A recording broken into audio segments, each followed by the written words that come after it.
श्री शिवाय नमस्तुभ्यम। आप सभी का दिन शुभ हो। भगवान शिव और महादेव की कृपा से आप सभी सदा प्रसन्न और निरोगी रहें। आज सुनिए सावन मास महात्म्य में आगे की कथा। भगवान शिव देवी पार्वती से कह रहे हैं, हे पार्वती, अब श्राद्ध के विषय में मैं कुछ जरूरी बातें बताऊंगा, ध्यानपूर्वक सुनो। पार्वती, सवेरे 3 मुहूर्त तक प्रातःकाल, फिर 3 मुहूर्त संगव काल, फिर 3 मुहूर्त मध्याह्न काल और उसके बाद 3 मुहूर्त अपराह्न काल होता है। इसके बाद 3 मुहूर्त तक सायंकाल होता है। उसमें श्राद्ध नहीं करना चाहिए। कुश के अग्रभाग को दैव और मूल सहित अग्रभाग को पैतृक कहा गया है।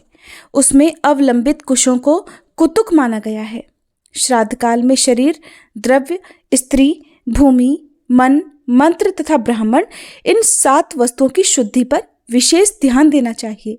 श्राद्ध में 3 वस्तुएं पवित्र मानी गई हैं, दौहित्र, कुतपकाल और तिल। 3 बातें प्रशंसा के योग्य कही गई हैं, शुद्धि, अक्रोध और उतावलेपन का अभाव। 7 प्रकार का धन शुद्ध माना गया है, श्रुत, शौर्य, तप, कन्या, शिष्य आदि, कुल परंपरा तथा न्याय वृत्ति से जो भी प्राप्त हुआ हो। इनकी प्राप्ति के उपाय भी 7 प्रकार के हैं। पहला कृषि, दूसरा वाणिज्य से प्राप्त धन कुत्सित है, तीसरा शिल्पानुवृत्ति से मिले हुए धन को शुक्ल अर्थात उत्तम कहा गया है, चौथा किए हुए उपकार के बदले में प्राप्त किया हुआ धन शबल अर्थात मध्यम श्रेणी का बताया गया है, 5वां सूद, 6ठा साहस और 7वां छल कपट से कमाए हुए धन को कृष्ण अर्थात अधम कहते हैं। अन्यायोपार्जित धन से जो श्राद्ध किया जाता है उससे चांडाल आदि योनियों में पड़े हुए लोगों की ही तृप्ति होती है। मनुष्य धरती पर जो अन्न बिखेरते हैं उससे पिशाच योनि में पड़े हुए पितरों की तृप्ति होती है। स्नान के वस्त्र से धरती पर जो जल गिरता है उससे नीच योनियों में पड़े हुए पूर्वजों की तृप्ति होती है। धरती पर जो सुगंधित जल की बूंदें पड़ती हैं उससे देव योनि में आए हुए पितरों की तृप्ति होती है। पिंड उठाने पर जो अन्न के दाने पृथ्वी पर गिरते हैं उनसे सम्मार्जन का जल पीने वाले विकिर नाम के पितर तृप्ति लाभ करते हैं। श्राद्ध भोजन करके ब्राह्मण लोग जो आचमन और कुल्ला करते हैं उससे पशु योनि के पितर तृप्त हो जाते हैं। श्राद्ध में जो उत्तम माने गए हैं ऐसे ब्राह्मणों का भी वर्णन करता हूँ, देवी ध्यानपूर्वक सुनो। विशिष्ट, क्षोत्री, योगी, वेदवेत्ता, नचिकेत संज्ञक, त्रिविध अग्नियों का सेवन करने वाला अथवा अयंग वाव यह पवते इत्यादि 3 अनुवाकों का अध्ययन और अनुष्ठान करने वाला, मधुवाता, त्रतायते इत्यादि 3 ऋचाओं का जप करने वाला, ब्रह्मेतु माम इत्यादि 3 अनुवाकों का अध्ययन और तत्संबंधी व्रत करने वाला, पुत्री का पुत्र, जामाता और भांजा, पंचाग्नि कर्म में तत्पर, तपोनिष्ठ, मामा, पिता माता का भक्त, शिष्य, संबंधी, बंधु बांधव, वेदार्थ का ज्ञाता और वक्ता ब्रह्मचारी, सहस्त्रों का दान करने वाला तथा 100 वर्ष की आयु वाला पुरुष, ऐसे ब्राह्मण पंक्ति पावन जानने चाहिए। अपना भांजा या फिर भाई बंधु मूर्ख भी हो तो भी श्राद्ध में उनका त्याग कभी ना करें, उनको भी आमंत्रित करें। देव कर्म में ब्राह्मण की परीक्षा ना करें किंतु श्राद्ध कर्म में यत्नपूर्वक ब्राह्मण की परीक्षा करें। जो चोर, पतित, नपुंसक और नास्तिक वृत्ति के ब्राह्मण हैं उन्हें मनुजी ने यज्ञ और श्राद्ध में सम्मिलित करने का निषेध किया है। जो जटाधारी, वेदाध्ययन रहित, दुर्बल, धूर्त तथा शूद्रों के पुरोहित हों उनका श्राद्ध कर्म में कभी पूजन ना करें। वैद्य, वेतन लेकर देव पूजा करने वाले, मांस विक्रेता तथा व्यापार से अपनी जीविका चलाने वाले ब्राह्मण भी यज्ञ और श्राद्ध में त्याज्य हैं अर्थात उन्हें भी श्राद्ध के लिए आमंत्रित ना करें।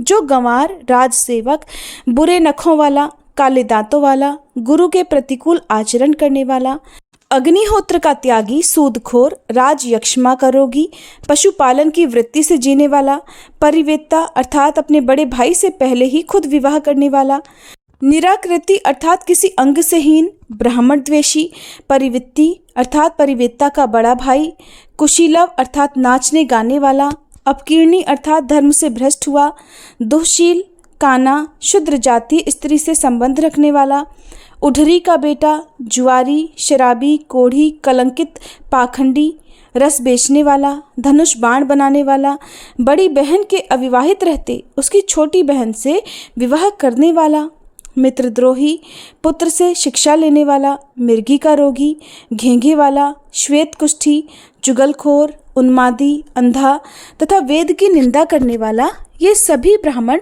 श्राद्धों में त्याग देने योग्य हैं।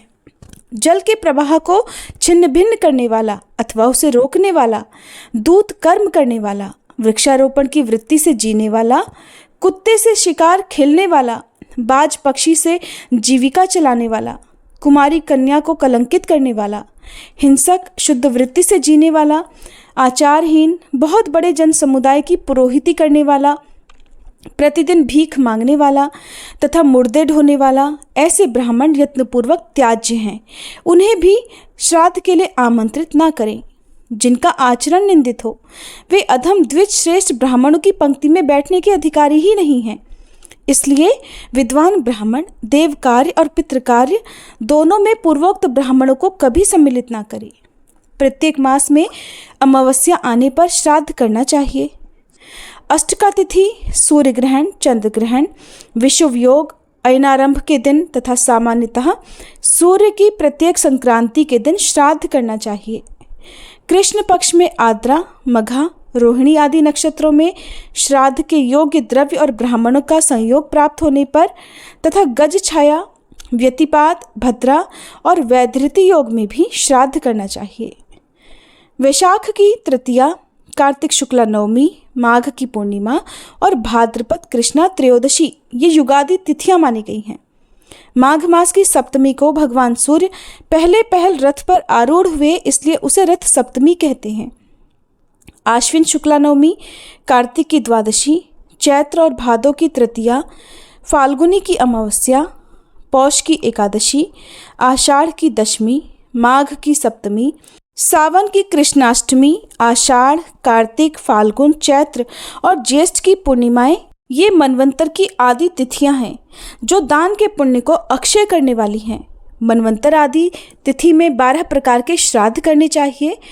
ये 12 प्रकार के श्राद्ध हैं: नित्य नैमित्तिक, काम्य, वृद्धि श्राद्ध, सपिंडन श्राद्ध, पार्वण श्राद्ध, गोष्ठ श्राद्ध, शुद्धि श्राद्ध, कर्मांग श्राद्ध, दैविक श्राद्ध, क्षयाय श्राद्ध और तुष्टि श्राद्ध। और इन सब में भी सांवत्सरिक अर्थात क्षयाय श्राद्ध श्रेष्ठ माना गया है। प्रतिदिन किए जाने वाले श्राद्ध को नित्य श्राद्ध कहते हैं। उसमें विश्वदेव की पूजा नहीं की जाती। अगर अन्न से श्राद्ध करने की शक्ति ना हो तो केवल जल से भी नित्य श्राद्ध किया जाता है। एकोदिष्ट श्राद्ध का नाम नैमित्तिक श्राद्ध है। अभीष्ट वस्तु की सिद्धि के लिए कामना रखकर जो श्राद्ध किया जाता है उसे काम्य श्राद्ध कहते हैं। विवाह आदि उत्सवों के अवसर पर जो श्राद्ध करते हैं उसे वृद्धि श्राद्ध कहते हैं। ये समाना इत्यादि 2 मंत्रों के द्वारा किए जाने वाले श्राद्ध को सपिंडन कहते हैं। अमावस्या आदि पर्वों पर किए जाने वाले श्राद्ध को पार्वण कहते हैं। गौशाला में जो श्राद्ध किया जाता है वह गोष्ठ श्राद्ध होता है। पाप शुद्धि के लिए जो श्राद्ध करते हैं उसे शुद्धि श्राद्ध कहते हैं। गर्भाधान, सोमयाग, सीमंतोन्नयन तथा पुंसवन आदि में जो श्राद्ध किया जाता है वह कर्मांग श्राद्ध है। देवता के उद्देश्य से किए जाने वाले श्राद्ध को दैविक श्राद्ध कहते हैं।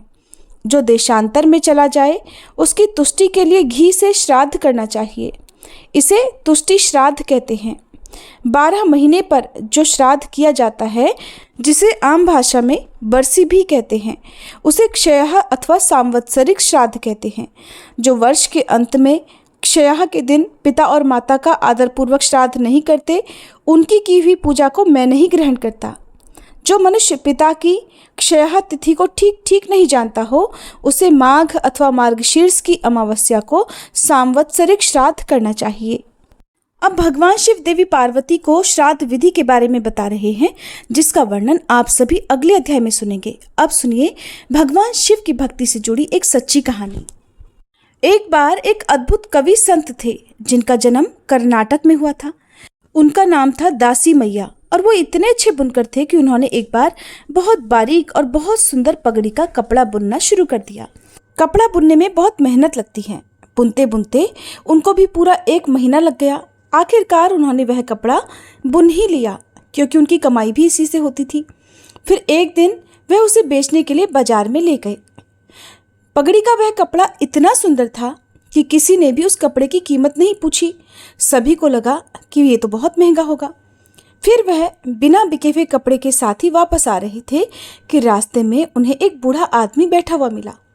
उसने दासी मैया की तरफ देखा और देखकर कहा कि बाबा, मैं कांप रहा हूँ, क्या तुम्हारे पास जो कपड़ा है वो मुझे दे सकते हो? दासी मैया बहुत दयालु थे और उन्होंने वह कपड़ा बूढ़े आदमी को दे दिया, जिसे बुनने में उन्हें पूरा 1 महीना लगा था। दासी मैया को लगा कि वह बूढ़ा आदमी ठंड के मारे उस कपड़े को ओढ़ लेगा, लेकिन ये क्या हुआ? उस आदमी ने वह कपड़ा खोला और उसके कई टुकड़े कर दिए। एक टुकड़ा अपने सिर पर बांध लिया, दूसरा अपनी छाती पर और 2 छोटे छोटे टुकड़े अपने पैरों और हाथों पर बांधकर वो बैठ गया। दासी मैया उसे बस देखते रहे। उन्हें हैरानी हुई कि उस आदमी ने ये कपड़ा फाड़ क्यों दिया। फिर अचानक से जब बूढ़े आदमी ने देखा कि दासी मैया उसे बहुत ध्यान से देख रहे हैं, तो उसने ही पूछा, क्या कोई दिक्कत है? तो दासी मैया कहने लगे, नहीं, बस ये कपड़ा तो आपका ही है, अब आप चाहें जो इसका करें। फिर दासी मैया उस बूढ़े आदमी को अपने घर पर खाना खिलाने के लिए लेकर गए, लेकिन उनके घर पर खाने के लिए कुछ भी नहीं था। घर पर आए हुए मेहमान को देखकर उनकी पत्नी बोली कि घर में तो इतना खाना भी नहीं कि आप ही खा सकें, और आप अपने साथ एक मेहमान और ले आए। अब दासी मैया बड़े परेशान हो गए। महीनों की मेहनत करने के बाद वो जो कपड़ा बुनते, उससे बेचने के बाद जो भी रुपए मिलते, उन्हीं से उनका घर चला करता था, और आज उनकी मेहनत भी व्यर्थ गई थी। दासी मैया ने सोचा, घर पर आए हुए अतिथि का अपमान करना ठीक नहीं। तब उन्होंने अपनी पत्नी से कहा कि तुम मेरा मत सोचो, मेरे साथ जो अतिथि आए हैं उनका पेट भरना जरूरी है, इसलिए घर में जो भी तिल फूल है उसे ही बनाकर ले आओ। अब भला देर किस बात की थी? भगवान भी अपने सच्चे भक्त को ज़्यादा देर परेशानी में नहीं देख सकते। वह बूढ़ा आदमी और कोई नहीं बल्कि स्वयं भगवान शिव थे। उन्होंने दासी मैया की करुण हालत देखी तो वह अपने वास्तविक रूप में वहां प्रकट हो गए। फिर भगवान शिव ने एक मुट्ठी चावल उनके अनाज के बर्तन में डाल दिया। अब वह बर्तन अक्षय पात्र बन गया, यानी जिसका कभी अंत ना हो, जिसमें से जितना भी भोजन मांगो उतना मिलता ही रहे, कभी भोजन समाप्त ही ना हो। फिर तो उस बर्तन में रखा हुआ अनाज कभी खत्म ही नहीं हुआ, वो बर्तन कभी खाली ही नहीं हुआ। अब दासी मैया और उनकी पत्नी भगवान के चरणों में गिर पड़े। देखते ही देखते भगवान शिव वहां से अंतर्ध्यान हो गए। अब दासी मैया और उनकी पत्नी ने उस बर्तन से बहुत से लोगों की मदद की, यानी कि जो लोग भी भूखे होते, जिनके पास पैसे नहीं होते, उन्हें भरपेट भोजन कराते और खुद भी उससे ही भोजन करने लगे। इसीलिए भोलेनाथ को पाने के लिए कुछ ज़्यादा मेहनत करने की भी ज़रूरत नहीं पड़ती। बस भोले बाबा के प्रति मन में सच्ची श्रद्धा होनी चाहिए, विश्वास होना चाहिए, और आपका मन सही होना चाहिए, सबके प्रति करुणा भाव होना चाहिए। और जब ऐसे भक्त भगवान की शरण में जाते हैं तो बाबा अपने भक्तों की मदद करने के लिए कुछ भी कर सकते हैं। मन में अगर भाव सच्चे हों तो चाहे आपके पास भगवान शिव को अर्पित करने के लिए 56 भोग ना हो, तरह तरह की पूजन सामग्री ना हो, भगवान शिव तो 1 लोटा जल को ही स्वीकार कर लेते हैं और आपकी जो भी मनोकामना है उसे पूर्ण कर देते हैं। तो ये थी भगवान शिव की भक्ति से जुड़ी एक सच्ची कहानी। उम्मीद है आपको ये वीडियो पसंद आई होगी।